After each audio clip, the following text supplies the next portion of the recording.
I told you before, you can't sit here. This is a public roadway, not your living room. Sir, I ain't bothering nobody. I just need a few dollars for my insulin. You're done. No, he needs to move along. Hand me that sign. Man. August 14th, 2019, Memphis, Tennessee. Federal agent Samuel Carter had investigated hate crimes for 30 years. He'd put away dirty cops, corrupt judges, and killers who hid behind badges. But at 3:47 p.m. outside Murphy's Corner Store, none of that mattered. His blood sugar had crashed, his vision blurred, his hands shook as he begged strangers for help, for insulin, for basic human decency.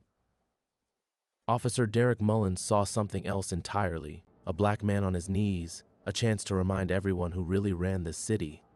Mullins slammed Sam's face into the concrete and cuffed him like an animal. What happened next would expose 15 years of buried evidence, a conspiracy that reached the highest levels of Memphis law enforcement, and the truth about why Sam's daughter really died. The arrest lasted 8 minutes. The lawsuit would change everything. But the real story started the day Sam realized this was never about insulin. Before we jump back in, tell us where you're tuning in from, and if this story touches you, make sure you're subscribed because tomorrow I've saved something extra special for you. The pavement burned against Sam's cheek as Officer Mullins pressed his knee deeper into his spine. 8 minutes. That's how long it would take for backup to arrive, for someone to finally check Sam's federal credentials, for the world to shift on its axis. But right now, those 8 minutes stretched like hours. "Please," Sam wheezed, his words muffled against the concrete. "My badge, inside jacket pocket, federal agent, need insulin." Mullins laughed, a sound that cut through the Memphis heat like broken glass. "Yeah, and I'm the Pope." Another junkie with another sob story. The pressure increased. "You people always got excuses. You people." The words hit Sam harder than the pavement. 30 years of investigating civil rights violations, of putting away cops exactly like this one. And here he was, helpless, humiliated, his own body betraying him when he needed it most. The crowd that had gathered maintained their distance, phones raised, recording everything. Sam caught fragments of whispered conversations. "That's excessive. Poor man was just asking for help. Somebody call this in." But no one stepped forward. No one intervened. They'd all learned the cost of challenging Memphis PD. Sam's vision tunneled as his blood sugar continued to plummet. The world became a kaleidoscope of concrete, police sirens, and Mullins's voice barking orders he couldn't quite process. His mind drifted unbidden to another hot day 15 years ago.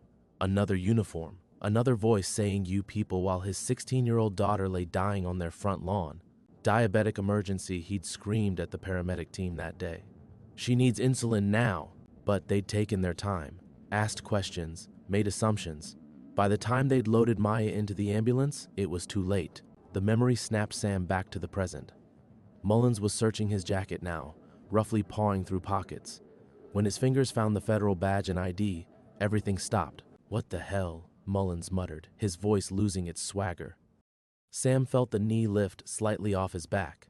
Samuel Carter, Federal Bureau of Investigation, Civil Rights Division. Mullins read the credentials aloud, disbelief creeping into his tone. "That's what I've been trying to tell you," Sam gasped. "Medical emergency. Need glucose. Now." The next few minutes blurred together. Suddenly there were EMTs, real ones who listened when he explained his condition, and 4-line, glucose pushing into his bloodstream, his vision slowly clearing.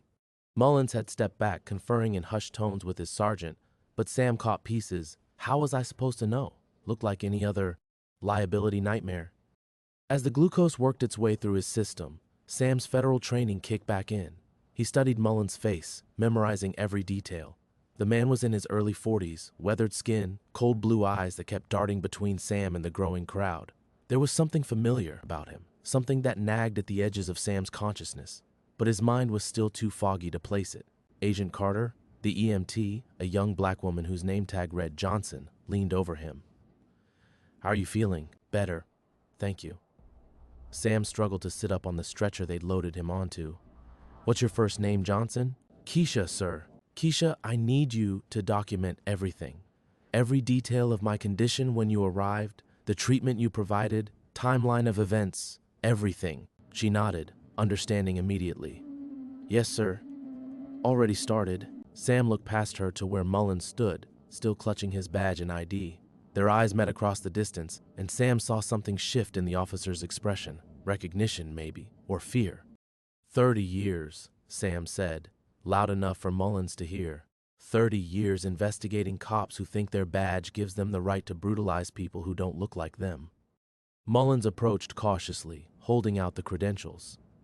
Agent Carter, there was a misunderstanding. You were exhibiting signs consistent with drug impairment, and I was exhibiting signs consistent with a medical emergency. Sam cut him off, accepting his badge back.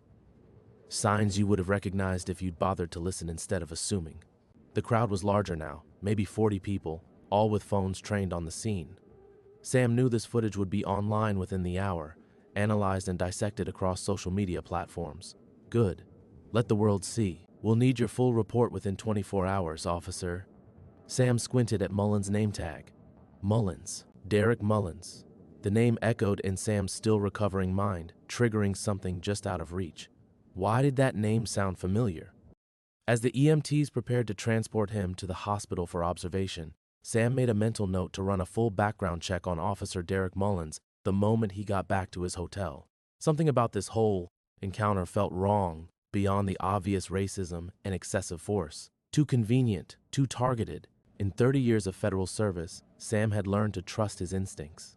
And right now, every instinct was screaming that this was bigger than a routine case of police brutality. This felt personal. The Memphis General Hospital room smelled of disinfectant and institutional coffee, a sterile sanctuary that felt worlds away from the scorching pavement where Sam had found himself just hours earlier. He sat on the edge of the examination bed, his glucose levels finally stabilized, watching the nurse update his chart with methodical precision. The 4 in his arm had been removed, leaving only a small bandage and the lingering ache of what had transpired. Blood sugars holding steady at 98, Dr. Martinez said, glancing up from her tablet. You can go home, Agent Carter, but I'd recommend staying local tonight. Sometimes these episodes can have delayed effects. Home. The word settled heavily in Sam's chest. Memphis wasn't home, hadn't been for 15 years, not since he'd buried Maya in Elmwood Cemetery and sworn never to return. But here he was, drawn back by a case involving voter intimidation in the 2019 elections, and now this. He nodded to the doctor, accepting the discharge papers with hands that still trembled slightly. In the taxi back to his hotel, Sam stared out at the Memphis streets rolling past, familiar yet foreign, like looking at photographs of a life he'd once lived. The Peabody Hotel sign glowed against the evening sky, the same neon that had fascinated Maya when she was 8, and they'd driven past on family trips to visit his mother. She'd pressed her face against the car window, asking if they could stay there someday, if they could see the famous ducks. Maybe when you're older, baby girl, he'd promised. The promise echoed now in the taxi's silence, another debt he'd never be able to repay. Back in his hotel room on the 14th floor, Sam loosened his tie and sat heavily in the desk chair, his laptop casting a blue glow across his weathered features. The room was generic corporate comfort, beige walls, predictable artwork, the kind of space designed to house temporary lives. But it would serve his purposes tonight. Derek Mullins. The name had been circling his thoughts like a persistent itch. Sam opened his secure federal database access and began typing, his fingers moving with the practiced efficiency of 3 decades in law enforcement. The search results populated slowly, painting a picture that made his stomach tighten with each detail. Derek Mullins, age 42. Memphis Police Department, 5 years. Previous employment, Memphis Fire Department, Emergency Medical Services, 15 years. Commendations for bravery. 2 citizen complaints for excessive force, both dismissed. Divorced, no children. Current address in Cordova. Sam's breath caught. Memphis EMS. 15 years. The timeline was right. He pulled out his phone and scrolled to a contact he hadn't called in months. Detective Patricia Williams, Memphis PD Internal Affairs. They'd worked together on a federal investigation 3 years ago. And she was one of the few cops in the city Sam trusted completely. Pat, it's Sam Carter. I need a favor. Sam? Jesus, I heard about what happened today. Are you okay? I'm fine. Listen, I need you to pull records for me. Quietly. Derek Mullins, badge number 4471. Specifically, I need his EMS records from 2004 to 2019. A pause. Sam, you know I can't just... Pat. Sam's voice carried the weight of their shared history, the late nights they'd spent building cases against corrupt officers. This isn't fishing. I think there's a connection to Maya. Another pause, longer this time. Patricia had been at Maya's funeral, had watched Sam bury his only child while bureaucrats offered empty condolences and official regrets. She understood what that name meant. I'll see what I can do. Give me until morning. After ending the call, Sam opened the hotel room's minibar and stared at the small bottles of whiskey lined up like amber soldiers. He'd stopped drinking after Maya died, recognizing the dangerous comfort it offered. Tonight, though, the temptation pulled at him with familiar fingers. Instead, he reached for his wallet and extracted a worn photograph, Maya at 15, grinning as she held up her science fair trophy. She'd been researching diabetes management technologies, determined to help other kids like herself. Her insulin pump was visible in the photo, a small device that had given her freedom to be a normal teenager. Until that July day when the pump malfunctioned and Sam's call to 911 had brought Derek Mullins to their door. The memory crystallized with sudden, painful clarity.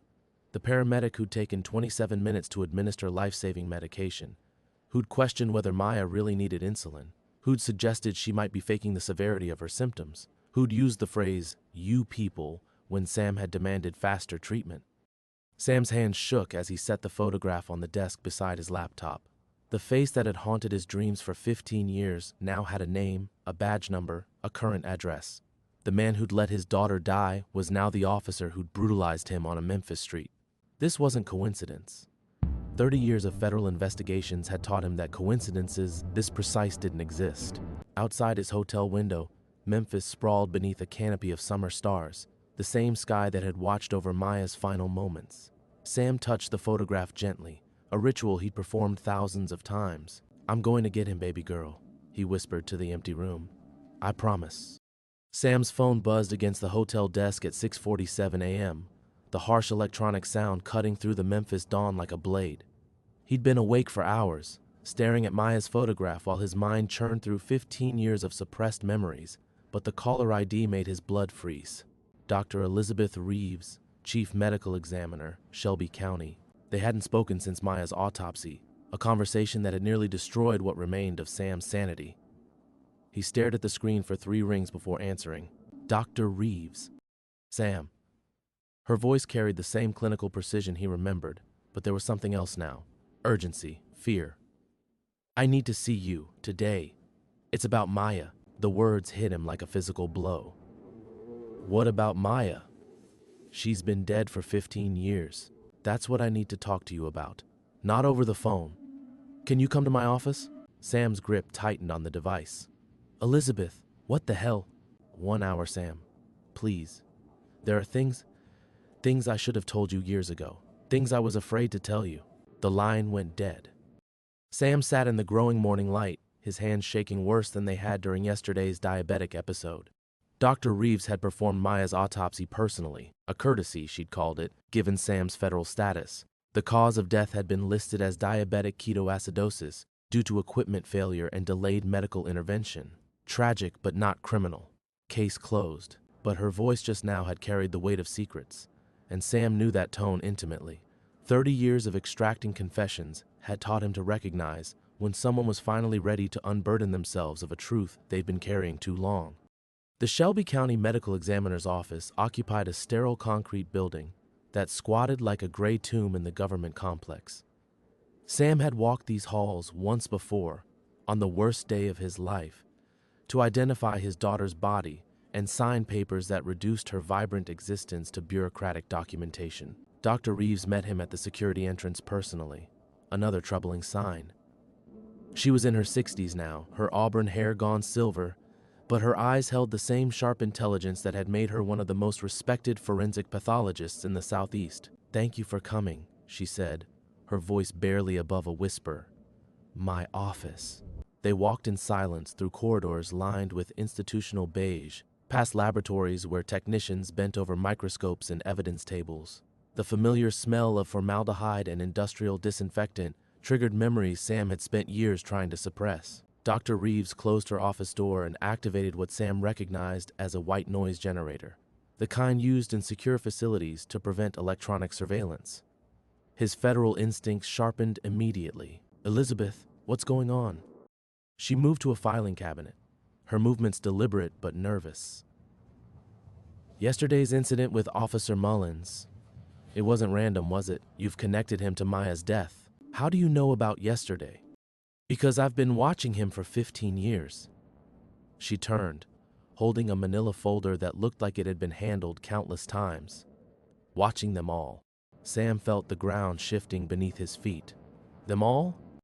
Derek Mullins was the primary paramedic on Maya's call, but he wasn't alone, Sam. There was a whole team. And Maya, her voice broke slightly. Maya wasn't their first victim. She opened the folder, revealing photocopies of medical reports, incident logs, and what appeared to be a handwritten journal. Sam's eyes fell on familiar letterhead, Memphis Fire Department, Emergency Medical Services. "I've documented 17 cases over 12 years, Dr. Reeves continued, her voice gaining strength as she fell into professional mode. "African American patients, all diabetic emergencies, all receiving delayed or inadequate treatment from the same EMS crew. 9 died, including Maya. 8 survived with permanent complications." Sam's vision tunneled as he stared at the documents. "You've known this for 15 years and said nothing?" "I tried to report it initially. Filed complaints with EMS supervision, with the fire chief, even with the mayor's office.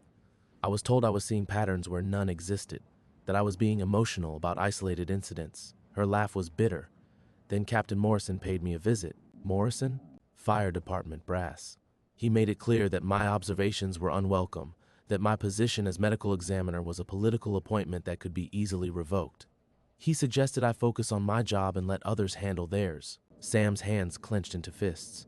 "So you buried it?" "I documented everything, kept copies of every report, every suspicious case. I told myself I was building a case, waiting for the right moment." She met his eyes. "I was a coward, Sam. I let them silence me, and your daughter paid the price." The truth hit Sam with the force of a physical assault. Maya's death hadn't been negligence or equipment failure. It had been murder, systematic, racially motivated murder carried out by people sworn to protect and serve. "Mullins is still doing it," Dr. Reeves said quietly. "Now as a police officer instead of a paramedic. Same patterns, same victims, just different methods." Sam stared at Maya's photograph, understanding with crystal clarity that everything he'd believed about her death was a lie. The life he'd built afterward, the cases he'd worked, the justice he'd sought for others, all of it was built on the foundation of his own daughter's unsolved murder. He could never go back to not knowing. The old Sam Carter, the grieving father who'd accepted tragic circumstance, was dead. "I need copies of everything," he said, his voice carrying 30 years of federal authority. "Every document, every case file, every name." Dr. Reeves nodded, relief flooding her features. "I've been waiting 15 years to hear you say that." Dr. Reeves moved to her copy machine with practiced efficiency, but Sam noticed her hands trembling as she fed documents through the scanner. The revelation hung between them like a live wire, dangerous and electric. He tried to process what he'd just learned, but his mind kept fragmenting, jumping between Maya's face and Mullins' cold blue eyes. "How long will this take?" Sam asked, glancing toward the door. Something about the silence in the building felt wrong, too quiet for a government office on a weekday morning. 20 minutes, maybe less. Dr. Reeves paused, studying his expression. "Sam, there's something else. Yesterday, after your incident hit the news, I got calls." "What kind of calls?" "The kind that don't identify themselves. The kind that suggest medical examiners can have accidents too." She resumed copying but kept her voice low. "I'm not the only one who's been keeping quiet all these years." Sam's federal training kicked in, analyzing the threat assessment. If Dr. Reeves was receiving intimidation calls, then his investigation was already known. The careful distance he tried to maintain, the professional objectivity, none of it mattered now. His phone buzzed. "Patricia Williams." "Pat, tell me you have something." "Sam, I need to see you." "Not over the phone. There are complications with the Mullins records." The same careful language Dr. Reeves had used. The same fear. "What kind of complications?" "The kind where I pulled his file this morning and found my lieutenant waiting in my office, wanting to know why I was accessing personnel records without authorization. The kind where I'm now officially advised to stay away from anything related to yesterday's incident. Sam felt the walls closing in. Where can we meet? Shelby Farms Park, the visitor center, 1 hour. And Sam? Come alone. After ending the call, Sam found Dr. Reeves watching him with worried eyes. They're moving fast, she said. Faster than I've seen before. They? I don't know exactly who. But there's a network, Sam. People who've protected this thing for years. Your daughter's case was just one file in a much bigger system. The copying machine hummed steadily, producing evidence that should have surfaced 15 years ago. Sam stared at the growing stack of papers. Maya's real autopsy findings, the suppressed EMS reports, the pattern of racially motivated medical negligence that had killed his only child. I should have fought harder, Dr. Reeves said suddenly. Should have gone to the FBI, to the Justice Department, should have called you directly. You were afraid. I was a coward. And because of that, 8 more families buried their loved ones. Sam understood her guilt intimately, the crushing weight of wondering if different choices might have saved lives. But guilt was a luxury he couldn't afford now. Elizabeth, after I leave here, you need to disappear for a while. Take vacation time, visit family out of state. Whatever you have to do. I'm not running anymore, Sam. I've been running for 15 years. This isn't about running. This is about staying alive long enough to testify. He met her eyes with the full force of 30 years in federal law enforcement. These people killed your daughter and 8 others. You think they'll hesitate to kill the medical examiner who can expose them? The copying machine stopped. Dr. Reeves gathered the documents with steady hands, but Sam could see the fear in her movements. She placed everything in a large envelope, then added her handwritten journal. There are names in there, she said. Not just Mullins. Other paramedics, supervisors, administrators, people who covered up cases, altered reports, intimidated families who asked too many questions. Sam accepted the envelope, feeling the weight of 15 years of suppressed evidence. Why now, Elizabeth? Why today? Because yesterday I watched them do to you what they did to Maya.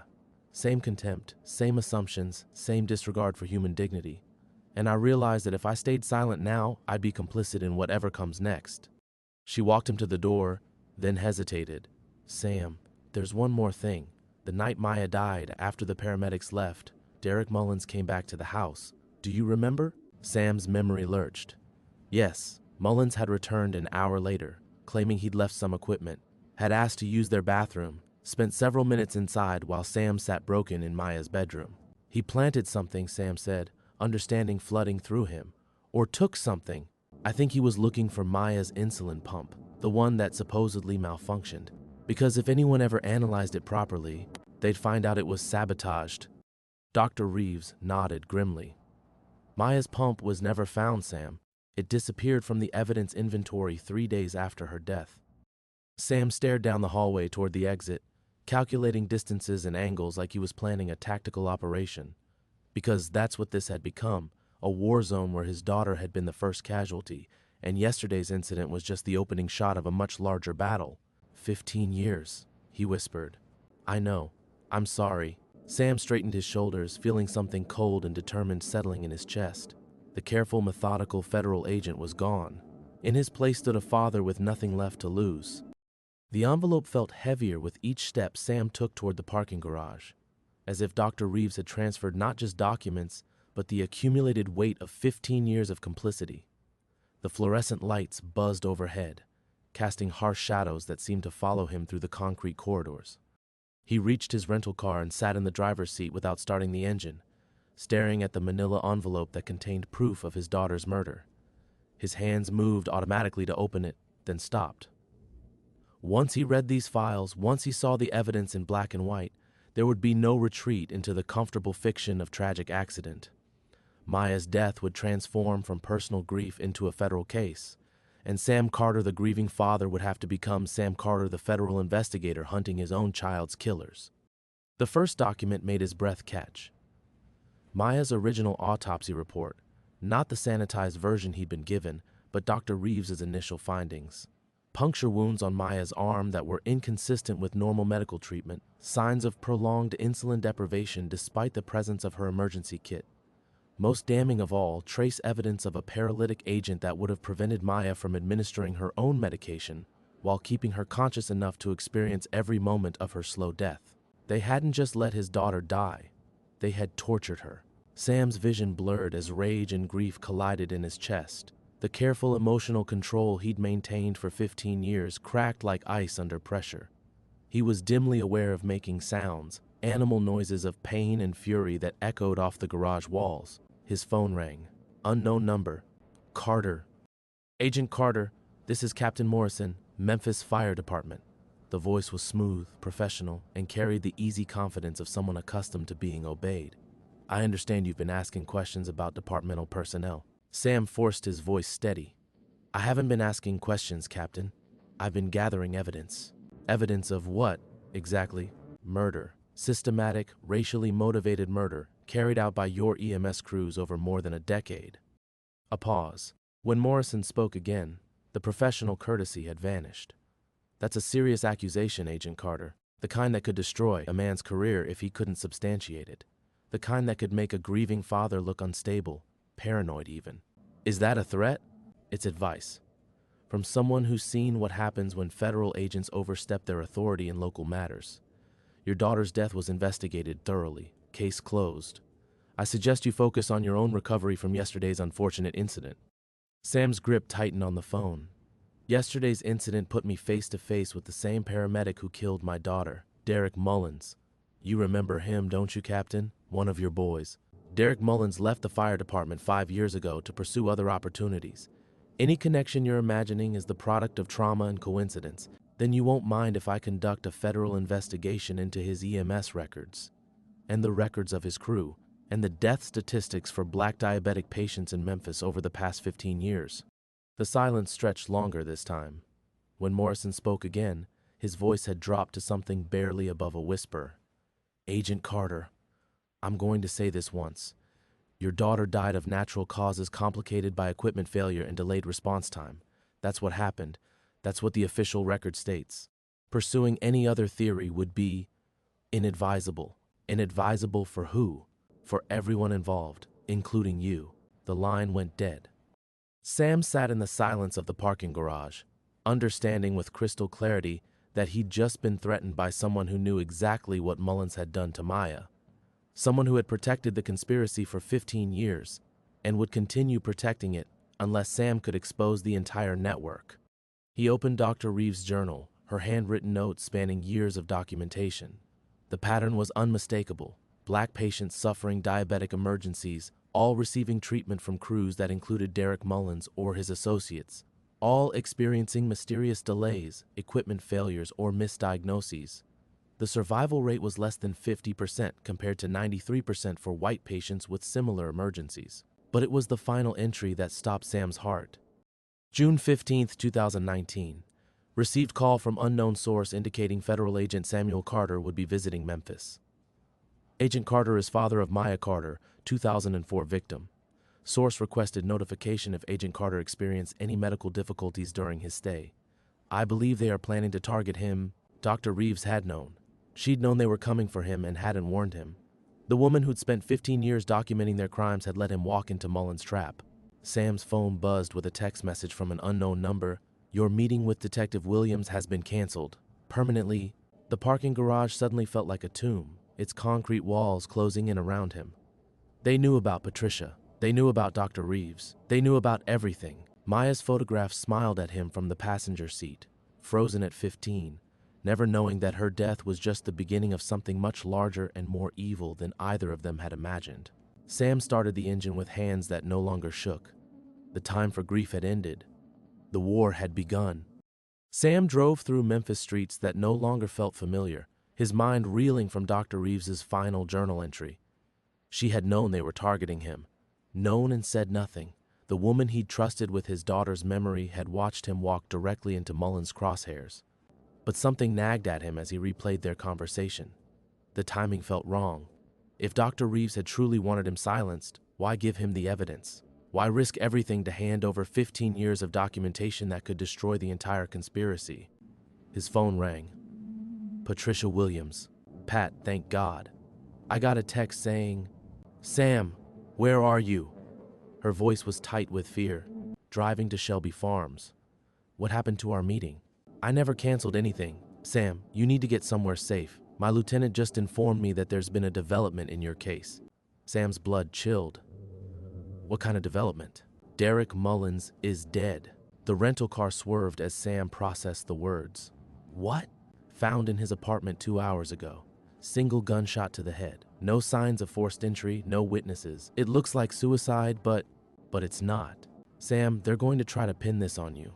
You had motive, you were seen arguing with him yesterday, and now he's dead 12 hours after your incident went public. Sam pulled into an abandoned parking lot, his mind racing through the implications.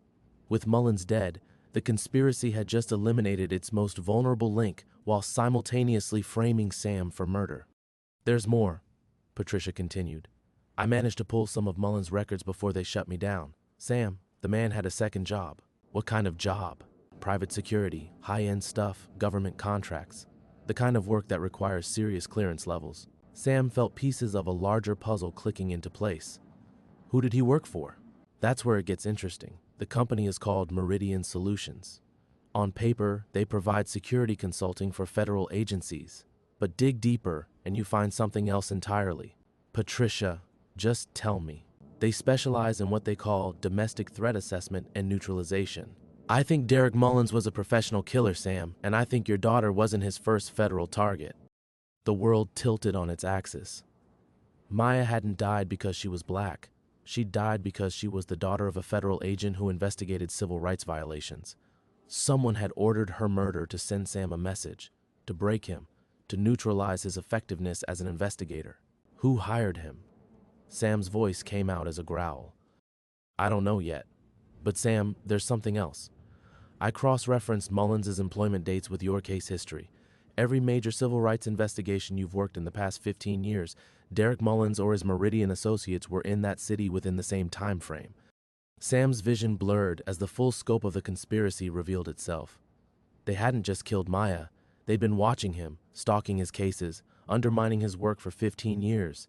Every investigation he thought he'd failed, every case that had mysteriously fallen apart, it hadn't been his fault. It had been sabotage. Pat, I need you to disappear, right now.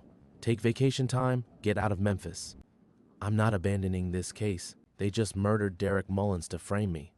You think they'll hesitate to kill a detective who's asking too many questions? A pause. Then Sam, there's one more thing. I found a recording. What kind of recording? Audio file on Mullins' work computer, probably insurance in case his employers decided he was expendable. It's a phone conversation from 2004, the night Maya died. Sam's heart stopped. Play it. Static filled the line, then voices emerged from 15 years in the past. The Carter girl is dead. Derek Mullins, younger but unmistakably him. Good. Any complications? None. Parents think it was equipment failure. Medical examiner is asking some questions, but Morrison will handle her. And the father? Broken. He'll be useless for months, maybe years. Mission accomplished. Excellent. Agent Carter was getting too close to the Tennessee cases. This should redirect his focus permanently. The recording ended, leaving Sam sitting in crushing silence. They had killed his 15-year-old daughter not for money or ideology, but as a tactical maneuver, a way to neutralize a federal investigator who was threatening their operations. But something in that unknown voice nagged at him. A familiar cadence, an accent he'd heard before but couldn't quite place. Then it hit him with the force of a physical blow. He knew that voice. Had worked with it, trusted it, confided in it for years. Sam's hands shook as he scrolled through his contacts and dialed a number he'd called countless times over the past 15 years.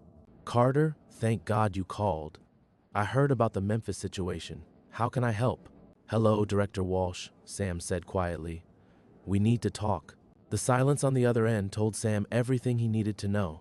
His own FBI director, the man who'd mentored him, who'd held him while he cried over Maya's death, who'd shaped his career for 3 decades, had ordered his daughter's murder. Sam, you sound upset.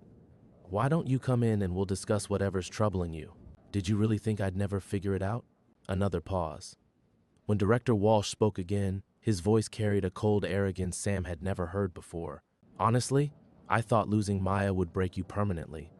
I never imagined you'd be stupid enough to keep investigating after all these years. Sam gripped the phone so tightly his knuckles went white. 15 years of carefully controlled grief transforming into something cold and surgical. Stupid enough to keep investigating my daughter's murder, you mean? Maya's death served its purpose, Walsh said, the mask of paternal concern completely gone now. You were supposed to transfer to white-collar crime after that. Take the desk job in Quantico. Instead, you doubled down on civil rights cases like some kind of crusader. So you've been sabotaging my work for 15 years. Managing it, controlling the damage you could do to legitimate national security operations. Walsh's voice carried the easy confidence of a man who believed he'd already won. Do you have any idea how many domestic terror cells we've infiltrated by allowing certain local prejudices to operate unchecked? Your bleeding heart investigations threatened carefully cultivated intelligence assets. Sam thought of all the cases that had mysteriously fallen apart, witnesses who'd disappeared, evidence that had been lost or compromised. You weren't fighting terrorism, you were enabling murder. I was preserving the bigger picture, something you never understood, Sam. Sometimes good people have to die so that the right people can live. The casual dismissal of Maya's life, his brilliant, funny, compassionate daughter reduced to acceptable collateral damage, ignited something primal in Sam's chest. But 30 years of federal training held his voice steady. Where are you now, Director? A chuckle. You think I'm going to tell you that? Sam, you're about to be arrested for Derek Mullins' murder. Memphis PD has a warrant. FBI backing. Your fingerprints on his service weapon thanks to yesterday's altercation. Your cell phone placing you near his apartment this morning. I was never near his apartment. Location data says otherwise. Amazing how easy it is to manipulate GPS records when you have the right access. Walsh paused, savoring his revelation. By tomorrow morning, you'll be the disgraced federal agent who snapped after being humiliated by a traffic stop. Killed the officer in revenge, then got caught when you tried to expose some paranoid conspiracy theory about your daughter's death. Sam closed his eyes, seeing the trap in all its elegant simplicity. They'd orchestrated yesterday's incident to create the perfect setup for today's frame job. Mullins was dead, the evidence was fabricated, and Sam would spend the rest of his life in prison while the conspiracy remained buried. The recording Patricia found, Sam said.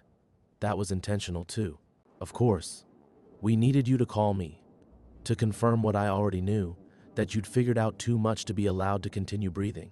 Through the parking lot, Sam watched Memphis police cars gathering at both exits. They'd traced his location through the phone call. In minutes, they'd closed the final trap that had been 15 years in the making. Why the elaborate setup? Sam asked, genuinely curious despite the approaching sirens. Why not just kill me quietly? Because you're a federal agent, Sam. Your death needs to look justified.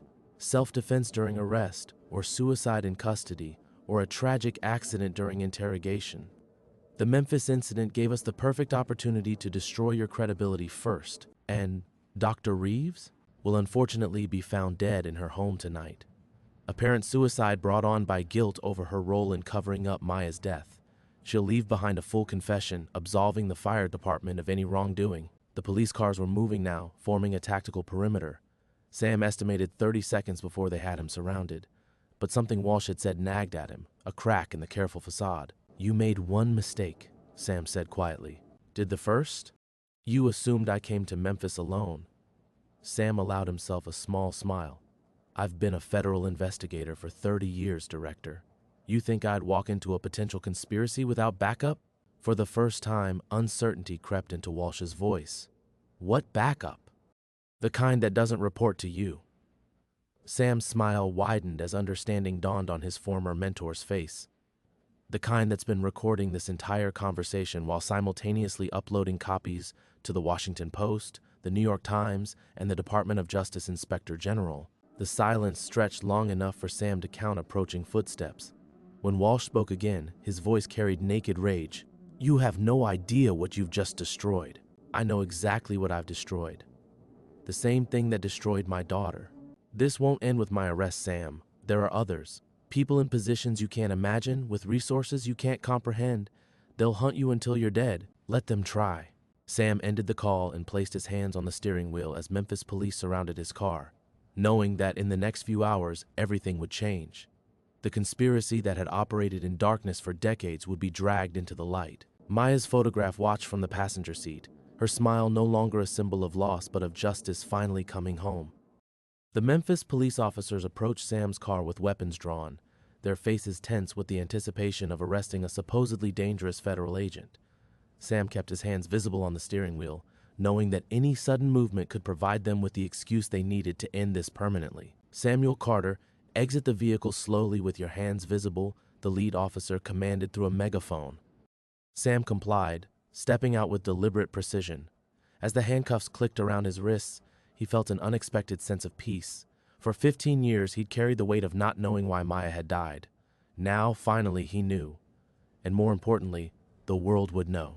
"Agent Carter, you're under arrest for the murder of Derek Mullins," the officer recited, but his voice lacked conviction. Something in his expression suggested he'd already heard the recordings that were now spreading across news networks and government offices like wildfire. As they loaded Sam into the police cruiser, his phone, seized as evidence, buzzed continuously with incoming calls from reporters, FBI colleagues, and Justice Department officials. The story was breaking everywhere simultaneously.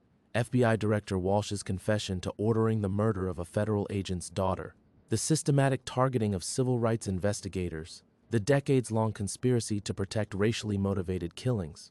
The drive to the police station took them past the convenience store where this had all begun 24 hours ago.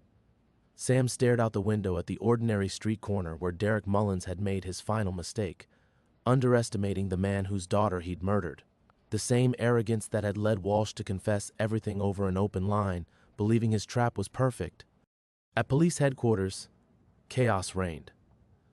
Reporters crowded the entrance, phones rang incessantly, and Sam could see uniformed officers huddled around computers, watching news coverage of their own department's involvement in the conspiracy. Captain Morrison stood in the lobby, his face ashen as he spoke rapidly into his phone, probably with lawyers, Sam thought. They placed Sam in an interrogation room, but instead of Memphis detectives, FBI agents entered. Agents he didn't recognize, which meant they were from outside Walsh's sphere of influence.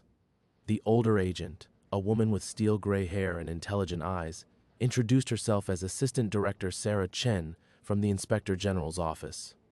"Agent Carter, I want you to know that Director Walsh has been arrested at his Arlington home approximately 10 minutes ago," she said without preamble. "He attempted to destroy evidence, but we'd already secured his communications." Sam felt something inside his chest loosen for the first time in 15 years. "What about the others?" "There are others. Walsh gave us names in exchange for avoiding the death penalty. Apparently, the conspiracy reaches into multiple agencies, FBI, local law enforcement, even some members of Congress who've been protecting certain voting districts by allowing intimidation tactics to operate unchecked." She slid a folder across the table. "We found communications dating back 20 years. Your daughter wasn't their first victim, Agent Carter. There were dozens of others, family members of federal investigators, civil rights attorneys, journalists who got too close to the truth. They called it Project Leverage." Sam opened the folder with trembling hands, seeing Maya's photograph paperclipped to a file labeled "Neutralization Successful, Subject S. Carter." Below it were dozens of other photos, children, spouses, parents, all murdered to control their federal investigator family members. "We're going to need your full cooperation in prosecuting this," Chen continued. "Your recordings of Walsh's confession are compelling, but we'll need your testimony to ensure everyone involved faces justice." "Whatever you need," Sam said, his voice hoarse with emotion. "There's something else." Chen's expression softened slightly. "Dr. Patricia Williams is safe. We got to her before Morrison's people could silence her. She's in protective custody with all the evidence she gathered on Derek Mullins." Through the interrogation room's window, Sam could see news vans multiplying in the parking lot. His phone, now being processed as evidence, had contained contacts for every major news outlet, and his pre-recorded message explaining the situation was being broadcast across the country. The story was too big, too public, for any remaining conspirators to contain. A knock on the door interrupted his thoughts. An FBI evidence technician entered, carrying a manila envelope. "These were found in Director Walsh's home safe," he said, handing Chen several items. She spread them on the table. Maya's original medical examiner's report, the real one, not the falsified version Sam had received, along with audio recordings of Walsh coordinating her murder and photographs of Sam's family taken without their knowledge over the past 15 years. But it was the final item that broke Sam's composure, a letter in Maya's handwriting, taken from her bedroom after her death, a letter to her father written weeks before she died, expressing her pride in his work fighting for civil rights and her dream of following in his footsteps. They had stolen even this from him, her final words, her belief in the work that had gotten her killed. Sam wept then, not from grief, but from rage and relief intertwined. Maya's murder had been meant to break him, to end his fight for justice. Instead, it had become the weapon that would destroy her killers. Outside, the sun was setting on the last day the conspiracy would exist in darkness. Tomorrow, the real work would begin. 6 months later, Sam Carter stood at Maya's grave as autumn leaves drifted across the headstone he'd visited every week since the trials ended. The inscription remained the same, beloved daughter, taken too soon, but everything else had changed. The weight that had pressed against his chest for 15 years had transformed into something different, not the crushing guilt of unanswered questions, but the earned sadness of truth finally known. The maple tree above cast shifting shadows in the late afternoon light, the same golden quality that had filled his hotel room that morning in Memphis when everything began to unravel. Sam pulled Maya's letter from his jacket pocket, the one Walsh had stolen, now returned as evidence, its edges soft from handling. He'd read it so many times the words were memorized, but he read it again anyway. Dad, I know you think your work doesn't matter sometimes, that the bad guys always find a way to win. But watching you fight for people who can't fight for themselves has taught me what it means to be brave. I want to be like you someday, someone who stands up when it would be easier to look away. I love you for never giving up, even when it hurts. The trials had lasted 4 months. Director Walsh received life without parole. Captain Morrison, 25 to life. 3 other FBI officials, various sentences. 17 Memphis police officers terminated and prosecuted. The conspiracy had reached further than anyone imagined. 43 people across 6 states, all connected by the belief that certain deaths were acceptable in service of a greater control. Derek Mullins had been posthumously revealed as a contract killer, responsible for 19 murders over 15 years, each disguised as medical negligence, police brutality, or convenient accidents. Maya's case became the template that exposed them all. Sam's lawsuit against the city of Memphis had indeed reached $24 million, though the money felt meaningless compared to what it represented: acknowledgement, accountability, justice for Maya and all the others whose deaths had been dismissed as inevitable tragedies. The national media attention had been overwhelming at first. 60 Minutes interviews, congressional testimony, book deals he'd declined. Sam found he had little interest in celebrity. Justice served was enough. Dr. Patricia Williams had been promoted to chief of detectives, tasked with rebuilding Memphis PD's credibility. They spoke monthly now, 2 people forever connected by a shared understanding of how deep corruption could burrow into institutions meant to protect. I thought I might find you here. Sam turned to see his brother Marcus approaching with 2 cups of coffee, a ritual they'd developed over the past months. Marcus had flown in from Chicago for the anniversary, not of Maya's death, but of the day Sam had finally learned the truth. You know what's strange? Sam accepted the coffee gratefully. I thought knowing would make the grief worse. Instead, it made it cleaner somehow. Marcus nodded, understanding. Grief for what was actually lost, instead of grief mixed with guilt and self-blame. Maya died because she was my daughter, because I was good at my job. For 15 years, I thought she died because of something I failed to do. Sam touched the headstone gently. The truth is horrible, but it's not about my failures. They stood in comfortable silence as the sun continued its descent. Sam's phone buzzed with a text from Assistant Director Chen Washington wants to offer you the Civil Rights Division directorship. Your call, Sam smiled, pocketing the phone without responding. There would be time for decisions about the future later. Today was about closure, about the conversation he'd been trying to have with Maya for 15 years. I got them, baby girl, he whispered to the headstone. All of them.